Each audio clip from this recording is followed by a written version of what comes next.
Hello, guys. We're back with another Unpopular Opinions YouTube episode. And today I am joined by Charlie from CB Designs. How you doing, Charlie? Yeah, I'm doing pretty well. Alrighty, well, let's How get this about you? started. I'm doing pretty good. Thank you for asking. Let's get this started, though. So our first one is Dombele has been unreliable for us. What's your first reaction to that?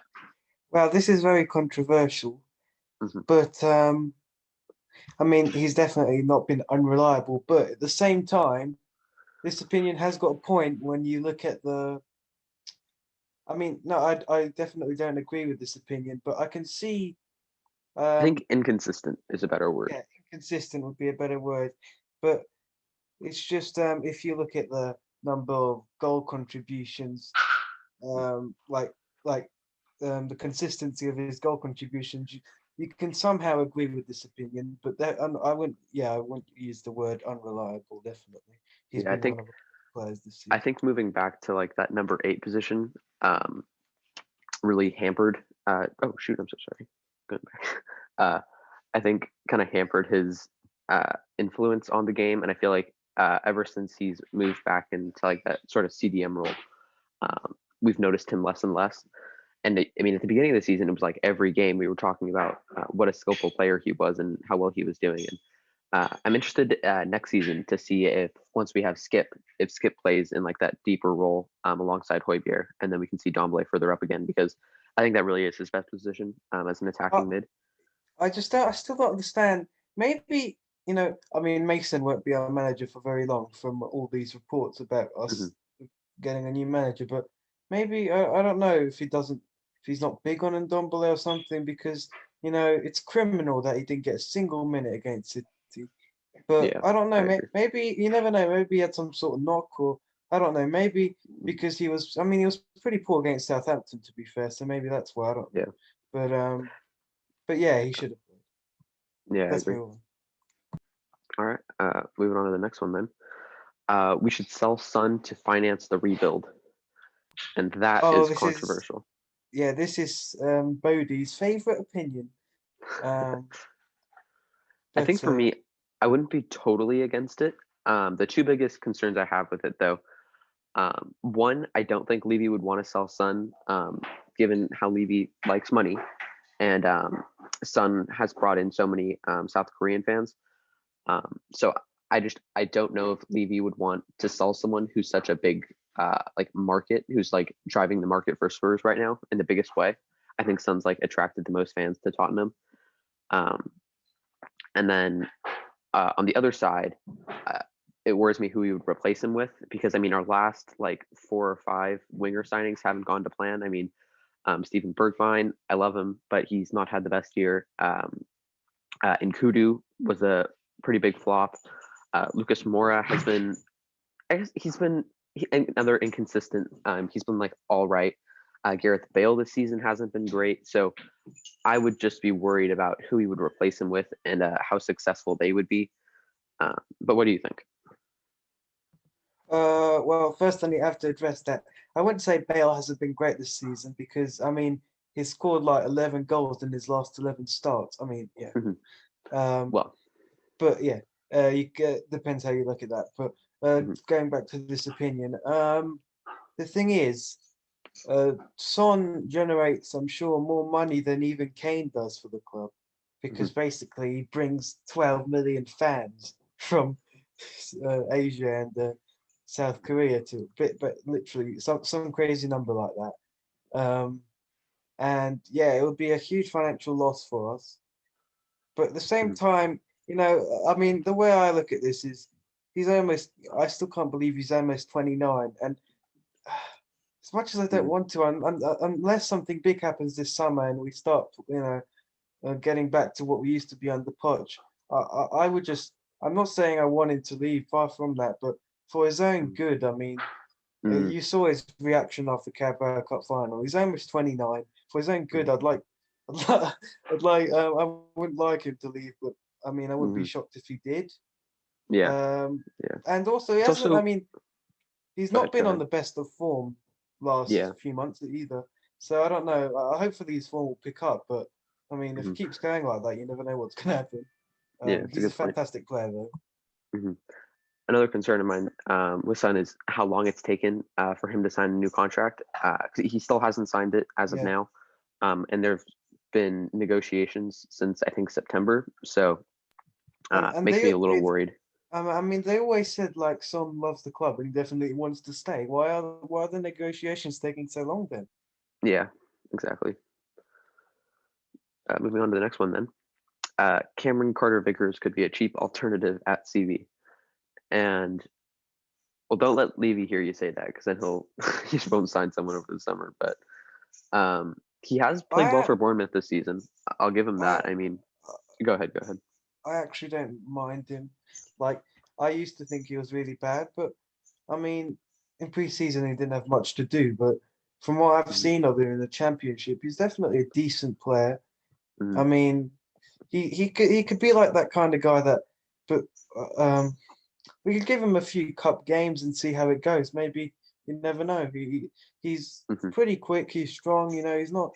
He's definitely got a few attributes that you would need in that position, Yeah. and it's the attributes that we could definitely do with. But I'm Hmm. not sure. I'm not sure about this because I mean, he's now what 23, 24. He's He's really. I don't. 23. Yeah. Yeah, he's not going to become some amazing player, is he? Hmm. Unless I don't know. I So think I'm not sure about this one.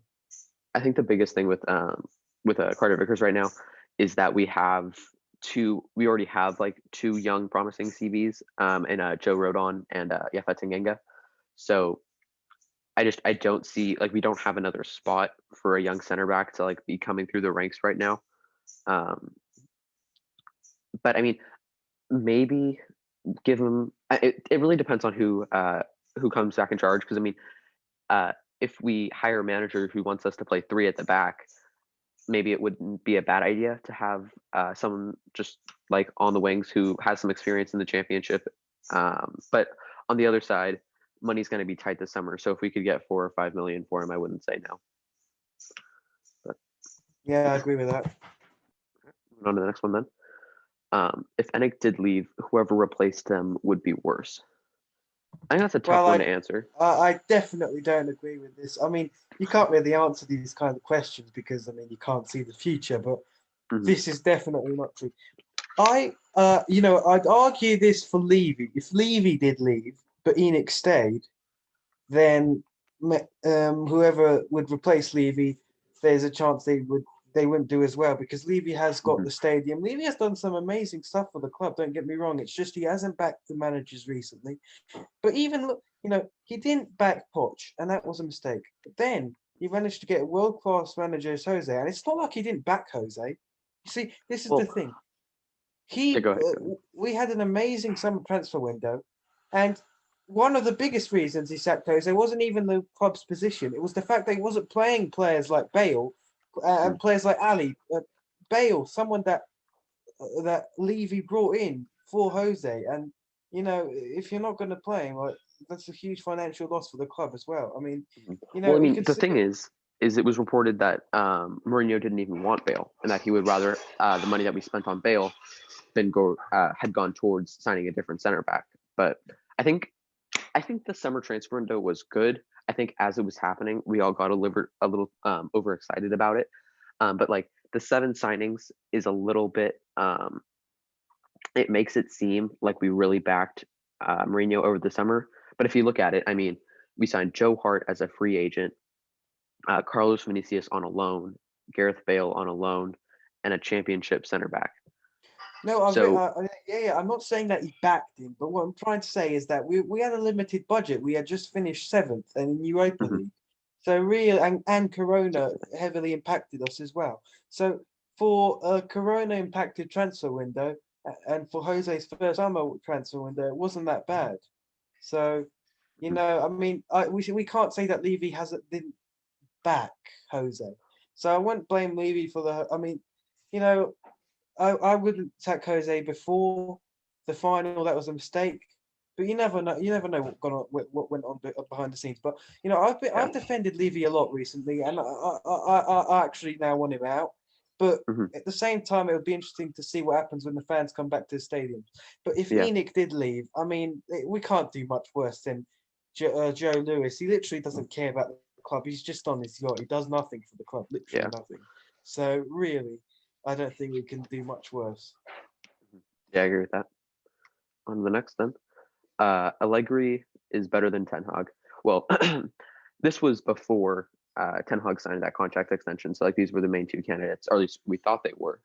Since then, Ralph Ragnick is my Rangnick. Yeah, I think he's my he's first my choice now. favorite. Yeah, he's my first choice, definitely.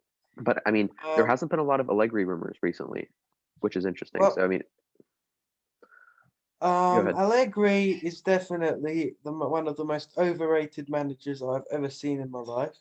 But at the same time, I do agree he's better than it depends which way you look at it. I said it yesterday, I think. Ten Hag is in a is is the manager of the best team by far in a um pretty easy Easy league, league. let's be Yeah. honest. And I mean what he did in that Champions League season in 18-19 was spectacular to say the least. But at the same time, I mean, I like his style of football, but you never know what would happen if he went to the Prem. Whereas with Allegri, he's a serial winner with Juventus. But at the Well, I same mean, he's a time, serial winner, but he was knocked out by Eric Ten Hag's Ajax in the yeah. that Champions League season. Well, this is a really hard one to compare, but Yeah, I I'd agree. It's still hard to rather compare. have Ten Hag because Allegri Yeah, me too. plays very boring football. Like it's painful, really. Yeah. Um, All right, moving on to the next one. Kane and Son go missing in big games. And that's just false. I mean, Kane and Son both scored against Arsenal earlier this season. Son scored against City. Son scored I against think it would Liverpool. be more accurate saying they go missing in finals. Yeah. Well, yeah. For I agree. now. I mean, last 4 finals we haven't scored a goal, which is just crazy. Yeah. Really. Yeah, it's embarrassing. But you can't say big games because I mean, Son just scored against Manchester United. Yeah. Off of a Kane, I think it was a Kane. Like he passed it to Lucas, and then who passed it to Son. Yeah. So I mean, you can't really say that, but no. But at the same time, like people, like I understand that Son was not amazing in the Carabao Cup final, to say the least. But at the same time, the ball really hardly got to him. Every time he had the ball, there were like 4 City players around him. Like really, he didn't really have much of a chance at goal. So I really wouldn't give him too much stick. But also, I mean, but when he like cried after the final, I was like, really, seriously, mate? Like you're just making it worse, mate. Like I understand that he wants to win stuff with us, and I understand how desperate he is, but I mean, how is that going to help in any sort of way? People are just going to laugh at us for that. People don't cry to be productive. I mean, he's emotional that his side just lost another final. No, I understand this, but I don't. Maybe just keep it in and. Cry to be productive. Never mind. Moving on to the next one. I think that was a good quote. People don't cry to be productive. But the next one is Lo Celso is a flop based off its price. And I think that is kind of harsh. I think people have forgotten really quickly this season that Lo Celso, I think he came second in our player of the season last year. Well, Celso was our best player in the 1920 campaign, and there is absolutely no doubt in my eyes for that. You know, you could say he only scored like what last year too. Oh yeah, well yeah, but it's definitely them too. I think. Yeah, I mean, you could say Lo Celso only had like 2 goals, one goal and 2 assists, but you know he literally created every single attack for us at one point. But this season, you know, he was supposed to be that Eriksen backup that we were looking for a long time, but it just didn't work out. I mean, he's just not. I think that's harsh. With Eriksen, no, it's not that it didn't work out, but he's not an Eriksen kind of player. He's not the player that's going to ping a ball up the. You know, I don't. It's a bit disappointing because I think is he already 25 or something? I thought it was. He's 25, yeah. Like he's not a young prospect anymore. This is his prime. So this is not his prime. But he's got 1 or 2 years to enter his prime, so he really needs to step up because when we bought him from Real Betis, he scored 16 goals that season. And I'm a big fan of Lo Celso. He's one of my favorite players. Don't get me wrong, but he just has to step up. Okay, I think first of all, he did not score 16 goals the season we signed him. Um, he scored 9. And then second of Oh all, no, he had 16 goal contributions, I think, oh, okay. something like that. But it's harsh to judge him off of this season because I mean he started this season really well. I think he had a goal and an assist in like the first half of the campaign in the Premier League, which I mean admittedly isn't great. And then he scored quite a few goals in the Europa League, and I think he scored a goal in Europa League qualifying or something like that. But uh, then he got injured and he was out for like half the year. And then over that time period, I think people became really critical of him for whatever reason. And then I mean, after he's come back from injury, Yeah, I agree with he's that. only played in like 3 games. Yeah, so he came back and he played against Dynamo Zagreb, Aston Villa, Newcastle, Man United, and then Southampton and Man City. So he hasn't played in very many games, and I mean this has I, been re- some of the worst form I he's been on really all don't season. So I really don't. You know, he got subbed off against Man U and he got subbed off against Man City. But mhm, against Man U, he was one of the only players really going into the tackle and creating chances. And same against Man City. mhm. I mean, these subs really, they were very suspect to me. Yeah, Um, I agree. because he's a bit like a Lamella. He always gives his all. Hmm. Um, Yeah, a little more so intelligent. yeah, All yeah. right, I think this is our last one. Vinicius is not worth buying, and I'd have to say I agree with that. On his like 40 million pound price tag, I think if we could get him for like 20, maybe. But even then, I would think I would focus on finding center back first, and then if we still have money, signing Vinicius. And I think for next season we can just kind of get away with using Son as a striker in Yeah, situations where we need to. I mean, I wouldn't even call this an unpopular opinion. I'm a Hmm. massive fan of him. And this is nothing personal to Vinicius, but he just isn't a 40 million Yeah. player. I mean, depends how you look at it. If he started every Premier League game, Hmm. I would be shocked if he had like 13 goals in the Prem or something. Yeah. But he hasn't because Hmm. I mean, I think this depends more on the Kane situation, but at the same time, Yeah. it just is not worth spending 40 million on a backup striker right now when Hmm. we desperately need Yeah, I agree with that. defenders. Especially So when we're not playing a double striker system. it If maybe if yeah, someone like Rangnick came in who wants to play, who are typically plays with 2 strikers, um, maybe then. But I mean, even then, I mean, I think I'd rather have yeah. Kane and Son up front. I mean, if we bought a centre back or two and maybe a right back, and then had leftover money and managed to get it down to like 25 million, then fine. Yeah, I agree with that. But I mean, it's got to get to that point first. Hmm. So Yeah, I yeah, agree. definitely I agree with this opinion for now. Hmm. It's a bit harsh on him because he hasn't done much wrong. I mean, Yeah. for the amount of games he's played, he's done really well. But Hmm. just it's just not worth it right Yeah, now. I agree. Well, thank you for watching and listening. We appreciate you guys. And if you want your unpopular opinion to be featured next time we do this, follow our Instagram. It's at One Hosper Pod. We're actually looking at redoing that a bit, so I will have more content coming your way over there. Remember, subscribe, hit like, leave a comment, letting us know if you like this, if you want us to do more of them. And thank you, Charlie, for joining. And we'll see you in the next one. Yeah, Come on, you Spurs. come on, you Spurs.